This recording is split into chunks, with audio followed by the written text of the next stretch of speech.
According to Statistics Canada, over 22 million people in Canada have autoimmune diseases. This is a disease that increasingly affects people most likely due to environmental factors, food additives, stress, amongst other reasons.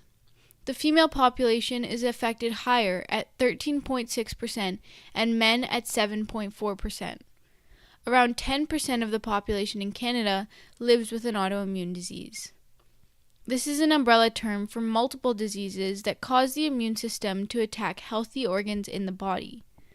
Often, there isn't enough awareness for this, and patients experiencing symptoms might be turned away by doctors under assumptions that the patient is merely experiencing chronic fatigue. However, if left untreated, autoimmune diseases can have major impacts on health and can lead to much more serious problems that require hospitalization and constant care.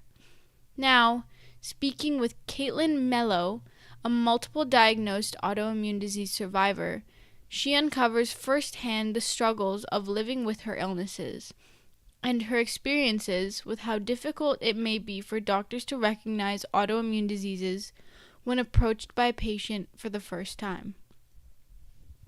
Name is Caitlin Marie Mello.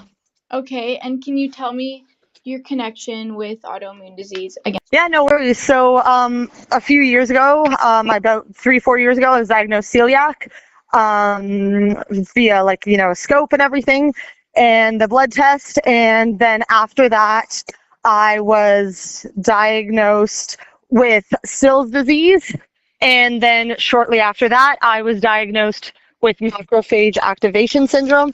And then as well, I now know I have Raynaud's phenomenon, like another kind of condition called Raynaud's phenomenon, and also I suffer from oh my gosh, what was the last one? It's Raynaud's and Still's macrophage. What was the biggest, sacrifice or struggles you've had to experience due to having an autoimmune disease, either in your personal life, obviously health-wise, or financial life, or any other sector? I was diagnosed while I was actually doing my master's in Scotland, in Glasgow.